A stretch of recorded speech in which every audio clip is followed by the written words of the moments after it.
Пермийн галвын сүүл үеэс Цэртийн галуу хүртэл 100 гаруй сая жил дэлхийг эзэгнэж байсан амьтад бол үлэг гүрүүлүүд. Тэд дэлхийн өнцөг болон бүрт тархаж хэдэн мянган төрөл зүйл болон хөгжсөн байлаа. Гэхдээ энэ бүхэн нэг л өдөр төгснө гэдгийг тэд хэрхэн мэдэх билээ? Түүхийг өөрчилсөн зүйл гинэтл гараад ирээгүй юм. Тэр асар их цаг хугацаа орон зайг туулан иржээ. 166 сая жилийн өмнө ангараг болон Бархасбадь гаригийн хооронд астероидын бүс гэж байдаг. Энэ бүсэд тэрбум чулуулгууд сансрын биетүүд тойрог замын дагуу нарыг тойрон иргэдэг. Дэлхийгээс 320 сая километрийн зайд яг л нэг урсгалтай замын хөдөлгөөн шиг харагдах эдгээр олон тэрбум чулуулгууд донд нэгэн аврах том солир эсрэг чиглэл төдөлж байлаа. 60-аас 100 км урттай хэдэн их найд тонн жинтэй аврах том солир 35 мянган км/цагийн хурдтайгаар урсгал сөргөн орж ирэв.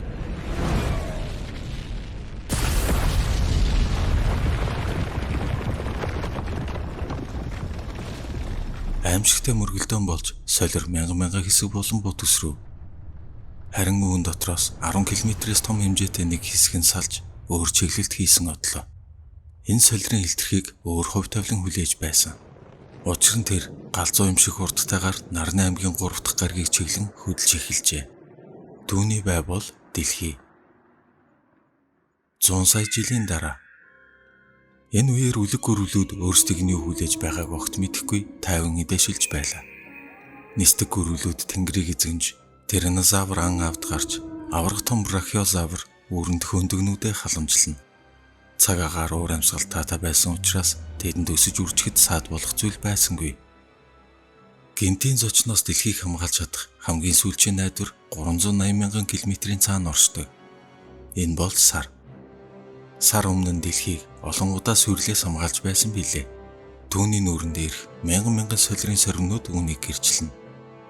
Гэхдээ энэ удаа сар зөв цагтаа, зөв газартаа байсангүй. Одоо солирыг юу ч зогсоож чадахгүй. Нэгэн цагт солирууд сансраас дэлхий дээр амьдралыг зөөвөрлж ирж байсан бол энэ удаа өөр зорилготой байжээ. Солирууд амьдралыг бүтээгч, бас сөнөгч сансрын нэгэн хүчрхэг хүчин билээ. 100 сая жил үргэлжилсэн түүний аялал нь удахгүй дуусна. Барьсан олзоо идэж буй ах トゥ тиранозавруудад дээшээ харах зав байсангүй. Тэнгэрийн хаяандах бяцхан шар гэрэл аажмаар тодорсоор 20 м урт, 12 м өндөр алмазаврын сүрэг идэж тэжээлэхайн бэлчиж байна. 30 тонн жинтэй бие тэжээхийн тулд өдөр бүр 1 тонн өвс урамлыг идэх ёстой. Тэд үргэлж нүүдэлж байдаг учраас үүр засдаггүй. Тиймээс энэ нэмэгчин зам зууртаа өндөглөхөөр шийджээ. Байгалийн шалгалыг давахын тулд тэрээр нэг удаад 5-аас 6 өндөг гаргадаг. Харамсалтай нэгдгээр өндөгнүүд хизээч нас бийт хүрч чадахгүй. Учир нь энэ өглөө бол тэдний сүүлчийн өдөр. Аврах том солир зүгээр нэг унахгүй байжээ. Солир дэлхийн тат хүчний улмаас уламл хурдтай болсоор байлаа. Секундэд 10 км-с илүү хурдтай байсан нь түүний кинетик энергийг ихсгэсэн бөгөөд дэлхийд учруулах хор хохирлыг улам нэмэгдүүлэх юм. Солир агаар мандалд орж ирээд үрэлтийн улмаас галт бөмбөлөг болон хуурав. Энэ үедээ солир 65-аас 72 мянган км/цагийн хурдад хүрч Атлантын далайг ердөө 4 минутын дотор л гатлав. Солирын урт талын агаар маш ихээр шахагдах учир нарны гадаргуугаас ч халуун илүү хурц гэрэл цацруулж байлаа. Тэрч бүх хил солирыг газарт унахаас өмнө асар их хүчээр шахагдсан агаар нь түүний доор байсан амьтдыг нүд өрмөх зур юужгүй бяцалж орхив. Цаг нь болжээ. Солир Юкатаны хойгийн хойд эргийн ойролцоо Мексикийн буланд 30 хэмээн налуугаар эргийн гүйхэн устай хэсэгт унлаа.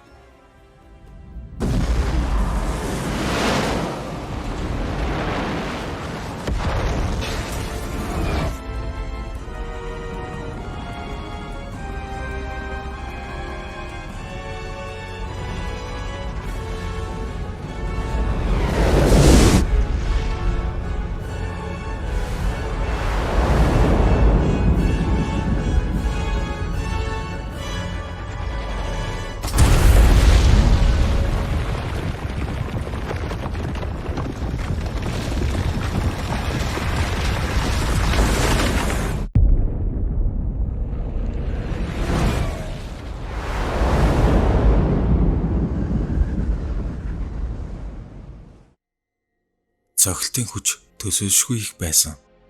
10 тэрбум Хирошимагийн бөмбөг өнөөс ч хүчтэй байжээ. Гадаргуу дээр 20 км гүн 200 км өргөнтэй тоогоо үүсгэж агаарт хэдэн тэрбум тонн тоос шороо цацагдав. Энэ бүхэн ердөө 5 секундэд болж өнгөрсөн. Дэлбэрэлтийн улмаас маш хурц гэрэл цацарсан учраас 800 км-ийн зайд байгаа алмозавруудын арьс махыг нэвт харагдуулж, мөргөлтийн улмаас үүссэн халуун нь арьсан дээрх усыг буцалгаж байлаа. Хурц гэрлээс айсан үлэг гөрүүлүүд нүдэ аних боловч энэ нь тус болсонгүй. Цохилтын долгион зүг бүр тийш дууны хурднаас ч хурдтайгаар тархаж 1500 км-ийн радиус доторх бараг бүх амьтдыг устгасан. Энэ долгион 2000 км-ийн алсад байгаа амьтдын арьсыг намдаар нь хуудатаж агаарч шидэж эхлэв. Дэлбэрэлтийн аимшигтай чанга дуу дэлхийн бүх хэсэгт сонсогдохоор чанга байсан. Цохилтын улмаас үүссэн энергийн бараг 90 гаруй хувь нь газар чингэсэн тул дэлхийн цөмд маш хүчтэй чичирхийлэл үүссэн учраас 11 баалын хүчтэй газар хөдлөлтийг үүсгэжээ. Төсөөлөд үзтээ хөлд орох газар чинь энэ тэндгүү хагарч төмрийг чайлуулж чадах халуун гал төөнөж 900 км/цагийн хурдтай аимшигт шуурх шуурч байна гэд боддоо. Дэлбэрэлтийн улмаас 15 их 80 тонн чулуулгийг агаар мандалд цадсан бөгөөд зарим чулуулгууд бүр задгаа сансар хүртэл шидэгдэж байжээ. Хэдэн минутын дараа чулуун бороо орж эхэлсэн бөгөөд ийм аимшигт үзэгдлээс үлэг гөрүүлүүд зугатаж чадахгүй. Гэхдээ цохилтоос хангалттай хол зайд байсан цөөхөн амьтад амьд үлдсэн.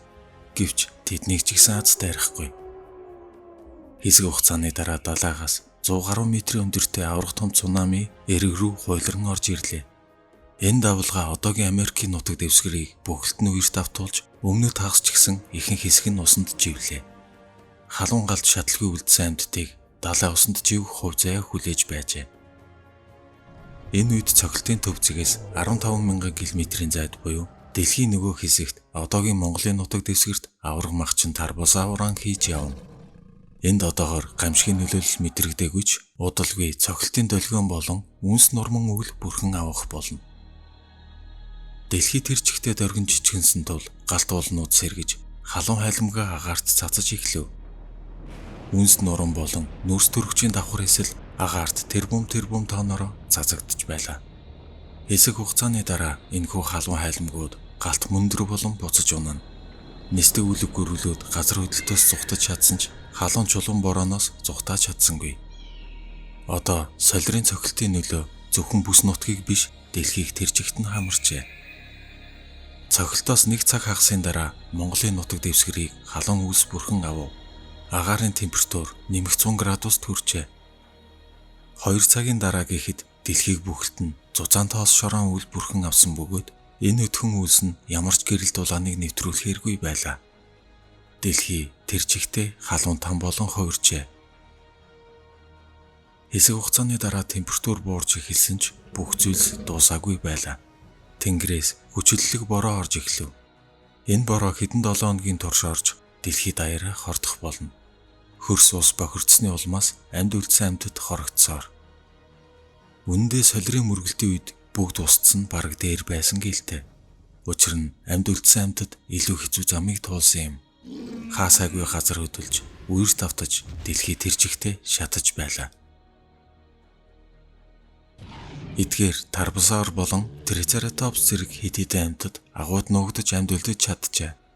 Гэтэл асар хүчтэй шорон шуурга дэлхийн ихэнх хэсгийг хамарч хүчил төрөгчөөр амьсгалахад улам хэцүү болов. Амьтдын уушиг илсээр дүүрч цэвэр усгүйгээс болж харангатаж өгөж байлаа. Ногоон ургамлууд ихэнх нь сүйдсэн учраас өвсөнд хижилт үлэг гөрүүлүүдэд хоол хүнс олдохгүй болжээ.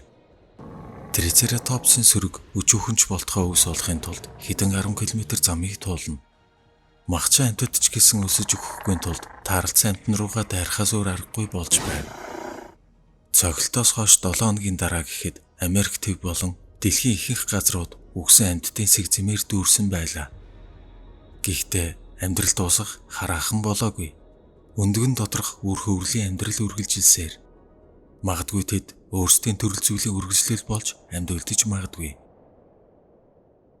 Хэд хоногийн дараагаас өтгөн үлс нарны гэрлийг бүрэн хаасны улмаас агаарын температур огцон буурч эхлэв. Дундаж температур хас харун хэмт хүрчээ. Аимшигт явдлыг тэсэж үлдсэн амьтдыг одоо хөлдөж өгөх аюул нөмөрчээ. Цогтолтоос хойш сар гаруун дараа гэхэд цөөн тооны үлэг гөрвлүүд энэ тэнд амьдулдаж чаджээ. Үнс шороонд булагдсан байсан өндөгнүүдээс шинэ амьдрал гарч ирэв. Гэхдээ хүйтэн цагаагаар өлсгөлөн тэдэнд энэ ертөнцийн удаан амьдрах боломж өгөхгүй. Тэд өөрсдийн төрөл зүйлээ аварч үлдэхэд хэтэрхий цөөхүүлээ үлджээ. 160 гаруй сая жил үргэлжилсэн үлэг гөрвлүүдийн хаанчлалыг ганцхан чулуу шийдсэн нь энэ байлаа. Тэнгэрт тогтсон өтгөн тоос шороо хэдэн жилийн турш нарны гэрлийг халахсан билээ.